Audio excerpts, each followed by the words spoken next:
First time home buyer masterclass. Guys, hey, what's up? It's Gagan here, your favorite realtor. And in today's video, I'm going to show you and walk you through a first time home buyer masterclass like none other here in Rochester, New York. We're also going to discuss some grants that exist that you've never, ever seen before because they're finally coming back. So any questions you guys have, obviously just put it in the chat. But with that being said, let me show you and take you, and we can sort of just let this journey together. Home buyer. Let's do this. You guys should be able to see my screen right now. But the first thing that I want to discuss more than anything else is who am I, right? Who am I even to be talking about these things? My name is Gagan Sina. My team and I, we've sold over 100 homes in 2024. Mostly they came from YouTube and referrals. I personally live in Henrietta, and I've lived in Rochester my entire life after coming from Nepal. So I am a refugee. I am an immigrant. And I'm grateful for this country to give me the opportunity to obviously be here and, have the life that we have, honestly. But I just wanted to say that because a lot of people are going to teach you things and you don't really know who they are themselves, right? So wanted to talk about that. But from this perspective here, a few things I want to discuss, right? So the first steps to actually buying a home and home ownership is understanding how it legitimately works. And I think this is a topic that's not discussed enough, but needs to be. So first and foremost, the home buying process can vary depending on the location, types of homes, and specifics of the transaction. However, generally speaking, the process will include a few things. Number one is pre-approval amount. The pre-approval process is when you start looking at a home, you must then have the funds to secure that property. It's just 1+1, right?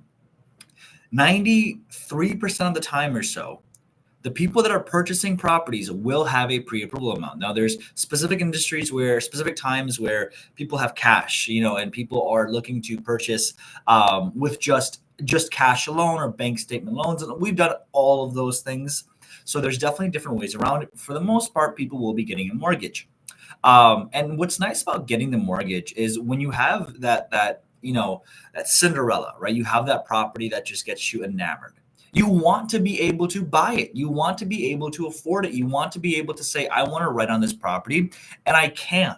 When we first started on the business, let me tell you, it hurt us a lot because our clients would love something and we wouldn't get them pre-approved. It would take a few days to get them pre-approved. And then once that finally happened, house is gone. So get pre-approved, guys. Next is the house hunting process, right? Once we've been pre-approved, we can start looking at properties. You will want to start considering homes that you need, the locations you want to live in, and the features in that property. Now, for the most part, the big thing to understand with the entire journey is very simply this. You're not going to find the perfect home. I'm sorry. You're just not. None of us are. And that's the difficulty of it. The home journey buying process should be one in which you can understand 80% of what you want is 100% of what you'll get. It's so difficult to find that perfect property because there's always going to be something wrong with it. There's a splinter here. This creaks here. This furnace is a little bit older. All of those things. So remember, when you are purchasing a property, don't expect everything to be perfect.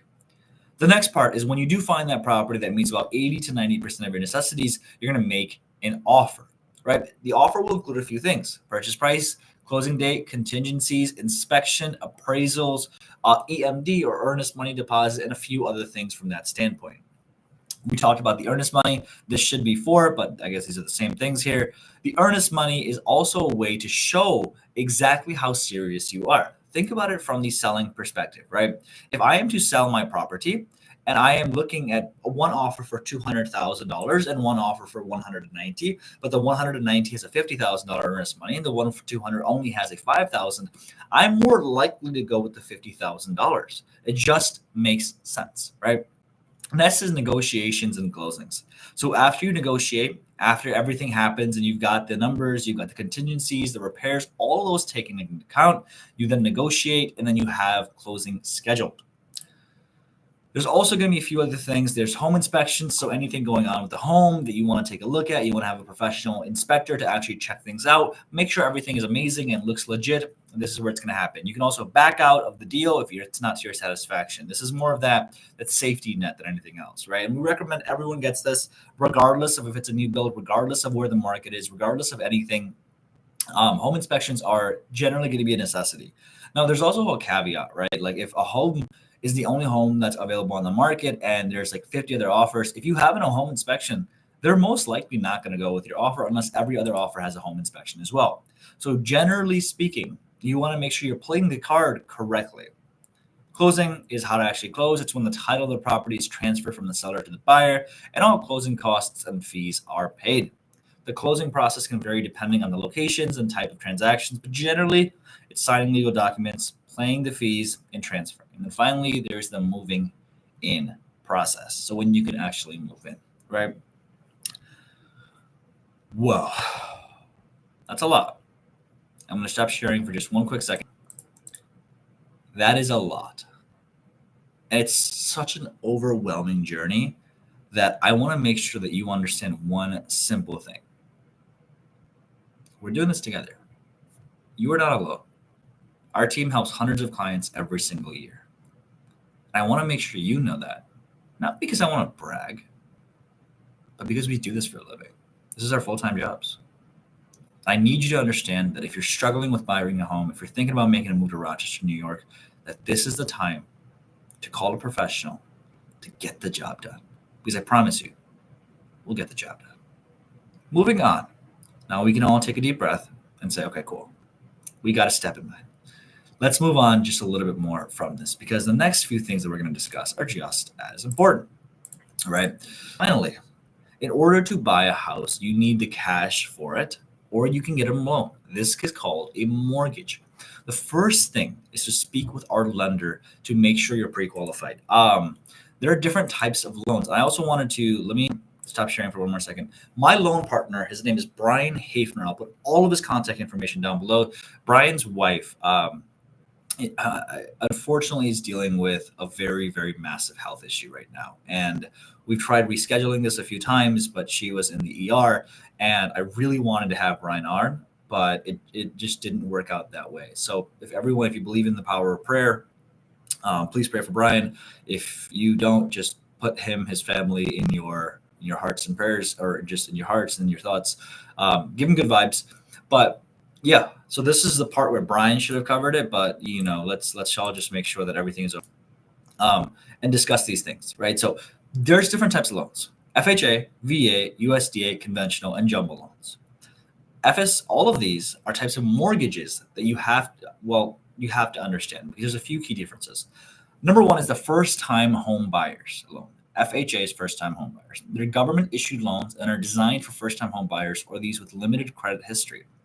They typically have lower credit score requirements, and the down payment amount is 3.5%.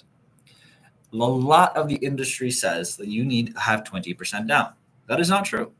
That is not true at all. And you'll see with VA loans, as we discuss, you don't even need any down. So you don't need 20%. FHA is first-time home buyers. First-time home buyers also means and are regulated by 1 to 4 units. So anything from 1 to 4 units counts as an FHA loan. And what's really cool is if the rental property actually has money that's cash flowing with, you can use that as part of the mortgage. That's literally what I'm doing right now to buy my rental property. The next thing I want to show you guys is this. Sony May, there's a $30,000 loan that DeepHelp Plus is willing to give you for your down payment and closing costs. Whoa. Now, how do you do this? Your income can exceed 60% of the area median income, but that's it.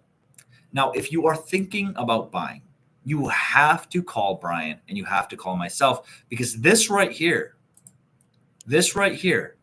is critical, right? This is happening. So we'll see how everything goes. VA loans are mortgages that are guaranteed by the Department of Veterans Affairs. They're only eligible for veterans, thank you for your service, active duty members, and their surviving spouses. They usually require no down payment and have more lenient credit scores. So for, fighting for our country, there's obviously these loans. USDAs are guaranteed by the United States Department of Agriculture. They're designed for first-time home buyers in rural areas and require no down payments. And conventional, as you know, is just conventional. They're offered by private lenders and have strict credit scores and usually are 20% down. It's worth noting that these are just a few examples of programs available, and each program has its own specific requirements and guidelines. It's recommended to check for updates and eligibility with the organizations providing these programs, as the guidelines may change. Now, you might be asking yourself, hey, Gagan, cool. How do I see if I even freaking qualify? Also, for anyone that's watching this, can you just tell me where you're watching this from, or just put it in the chat where you're watching this from? I will put that myself. Where are you watching this from? So we can sort of see it. But your income, your credit score, your debt to income ratio, all of these numbers are so freaking important. So I will not. I don't want to overwhelm you with anything. So let me show you some other things as well, right? The first number that you got to understand is the income. It's the home buyers must have a total household income that does not exceed a certain amount. Second is purchase price. The purchase price of the house must be within a certain range. If you're pre-approved for $400,000 and you're looking at $600,000 homes, unless you have $200,000 to put down, it just doesn't make financial sense for anyone. These regulations started getting a lot more stringent after 2008. First-time home buyers. Home buyers must be first-time home buyers, or you can't buy a house in the last 3 years. Credit scores. You must have a certain minimum amount. Generally, that's going to be around $580,000 to $600,000. Although that's not a requirement. There's different private money lenders and things that operate weirdly. So if you have any questions, let us know. Home buyer educations. You must complete a course before closing on a home. It just gives you all the information about the property and the whole shebang, right? Home must be the primary residence of the home buyer and must be occupied within 60 days of closing. Now, there's some variance with this if you have post-possessions and things of that nature, but generally, you have to live in the property. It just makes sense. Property requirements, you got to meet a certain requirements, right? It's got to be clean, it's got to have amenities, and it's got to be in certain areas as well. It's also worth noting that some properties may have additional requirements, such as a minimal down payment or a requirement for using specific types of mortgages. That's dependent on the seller. Now, here's the kicker. Here's the one thing that's super duper important for all of us to know. When you are thinking about buying these properties, and you're thinking about buying and you're debating between all these different options, there's also things called PMI, or private mortgage insurance. Generally comes to be when you are using the first-time home buyer program, or you do have less than 20% actually involved in the money. So it's imperative that you talk with people like Brian to actually help get all these numbers intact, because it's so easy. What is the difference between pre-approval and pre-qualification? This is important to understand, right? Pre-approval and pre-qualifications are both steps in the process, but they're very different. Pre-qualification is a preliminary step in the mortgage process where lenders will review your financial information, such as your income, assets, and credit scores, to determine an estimate. This is an estimate of how much you will be able to borrow. Pre-approval is a more in-depth step in the mortgage process where a lender will review your financial information in greater details. Income, assets, credit scores. Then they'll give you a pre-approval letter which states that you're pre-approved for a specific amount. This letter is way stronger, and it's an indication that you are approved for a mortgage. So in summary, pre-qualification is an estimate, and pre-approval is a more in-depth look. It's worth noting that getting the pre-approval before looking for a home can make the home buying process so much smoother and faster. Trust me on this one. Now, after you get all those things going, right, as you prepare for home ownership, there's a lot of different complex things to understand. First and foremost, you can make it smooth and successful experience. Here's a few ways that you can do this. Number one, review your finances. Please understand the numbers, understand what makes sense for you, because if it doesn't make sense and we don't have a good idea, and I'm not saying this in a way in which is you don't know your numbers. No way. Of course you do. What I am saying is we've had experiences with buyers of ours that told us these numbers because they were embarrassed of how much they actually made. And then next thing you know, what happens is we're 10 days away from closing and they're lying about how much they made. The pre-approval amount won't go through. There is no more mortgage contingents. Like, the mortgage will not be approved by underwriter. So it's like, oh, right. And we don't want you to think that. We don't want you to say that whatsoever. So just make sure you got these knocked. Review your finances, right, people? Get pre-approved for a mortgage. Work with Brian. give them a call, understand all these things, consider what you're looking for. Are you looking for good schools? Do you want a retirement area? Do you want pool? Do you want to be close to the beach? Are you looking for the best shops? Are you looking for a specific, like country area, or are you looking for land? All those things. Save up for a down payment amount. Understand your finances from that perspective. Have contingency plans, job losses, interest rate increases, unforeseen circumstances, and then get homeowners insurance. You can protect your home, personal properties from damage, the whole shebang. And honestly, guys, that's really all I've got. If you guys have any questions, if there's anything that Brian, myself, or anyone that you know can address these things, let us know. Let us know how we can help. Let us know what we can do to be of service for you, and ultimately just make this journey as smooth as possible. I saw, I think, like 7 or 8 of you guys pop in and off. I'm sure I'm speaking with all of you guys here and there about purchasing a property as well. So if there's anything that we can do, let us know. But again, that first-time home buyer program, that $30,000, like that's a good loan. It's a good loan. So with that being said, I will cut it for today. You guys should expect videos probably tomorrow or the next day, and we will go from there.